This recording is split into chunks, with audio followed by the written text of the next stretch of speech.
Hi, today I'm going to talk about verse 555. To briefly mention, Surah Al-Ma'idah, it begins with some laws and everything, but it has a special verse that today is the good day that God completed the religion. And I already talked about the 12 captains in another video, and I take it as the messengers after Moses. In his nation, like the ones his family and Aaron's family, and so Aaron and then the ones that follow him, and so that are the 12 captains. But 555 usually it's opposed by Sunnis because they say we take it out of context. So I'm going to do the opposite. I'm going to argue that by context it's about authority. So after it gets into some discussion, like even with Moses no longer having mulk over his people, like no authority over his people, no control over his people, and then except like he doesn't control anybody but him and his brother Aaron. So they separate between the transgressing people, and it also talks about like the favor of God, like he raised you prophets and kings, and he made you kings. He made for you kings. He made you kings. So the word kings is very important in this context because it's like a summary of the Torah. It's like saying like, okay, yeah, the chosen ones are the true kings, and so it's all on point so far, right? The 12 captains, the covenant, and then it gets into discussion about implementing or judging or society judging by what God has revealed. So it's very important. This is a very central emphasis in this surah. It's not really emphasized as much in any other surah than this surah to judge by what God has revealed. And like it basically says the ones who don't do it are unjust, disbelievers, and transgressors, right? In 3 different verses. So this topic, usually it then says it shifts topics because it talks about taking awliya from the people as the book, and it links it with loving them, right? With loving them. So a lot of people say because it's talking about love, it's about friendship, it's not about authority anymore. But even Tabatabai makes this argument in the supposed great Tafsir al-Mizan. I don't really appreciate it as much as other people do for some reason. We won't get into that. It talked about basically in Surah Al-Baqarah that the reason why people follow other than God's revelation, other than his prophets, is because they love certain rivals they set up with God. So leaders they pick as much as God, or even more so. But the believers they love God more. So they look for prophets and leaders not to worship scholars, but to worship God, right? So there's a huge difference between the disbeliever who uses holy books and everything, all to bow down to and prostrate to scholars as opposed to God, but then uses God as just a means to obeying his scholars, and all that is part of their identity, their satanic identity. So it's all about love at the end, right? It's all about love.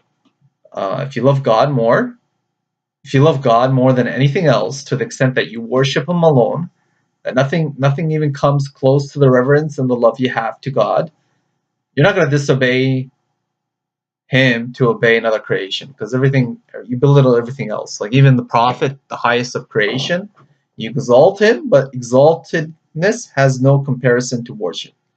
So the word worship and God is special to believers. They won't use it for anybody else. They want a word special for God, for expressing their love to God, and it has to be greater than everything else, and everything else pales in comparison.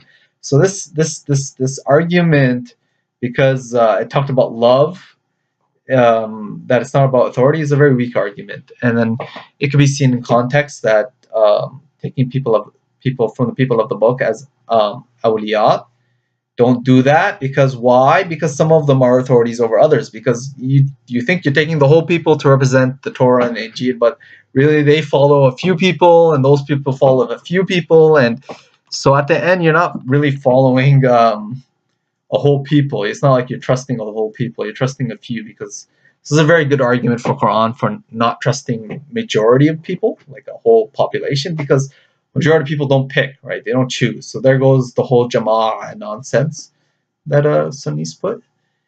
And because they follow a few scholars at the end, right? Sunnis. It's not like they all figured it out by mutual consultation or something, right?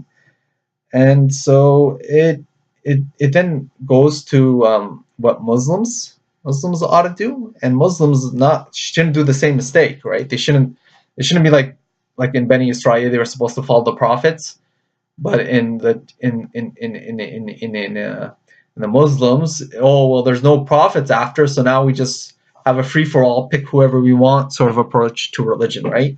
No, it says your master is only God and the messenger, and those who believe, those who keep up prayer, will pay their pray even while they bow. And most hadiths, they say this is about Imam Ali, even Sunni hadiths.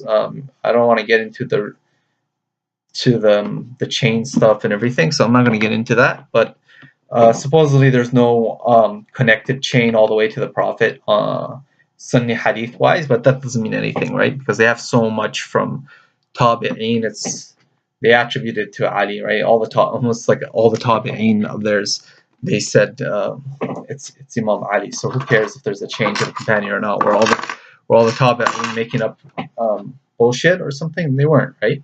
But I don't want to get into the hadith stuff. But it's in this context. Another thing to keep in mind, didn't mention angels.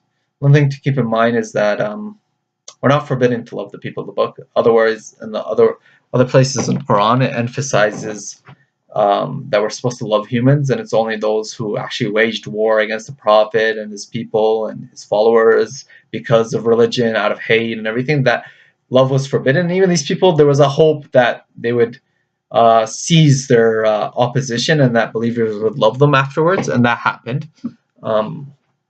So it's in particular, right? Who we hate. It's not a general thing that we're forbidden to have friendship with the people of the book. That's absurd. It's an absurd interpretation just to stop people from accepting the true authorities. So if you keep this in mind, and you keep in mind before it's talking about making God a ruler or a judge for people who are sure, like they take him as a judge, it's all on point, right? It's all on point. It flows perfectly, and it doesn't shift topics here. And then it's about how to implement the revelation, which is through the 12 Imams.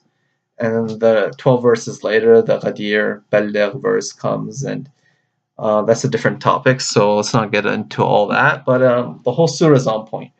Like it flows. It's a long surah, but all of it is on point. Like it all flows topic to topic. That's all linked, and it goes back to Al-Yawma akmaltu lakum dinakum. Today I have completed or perfected the religion of yours.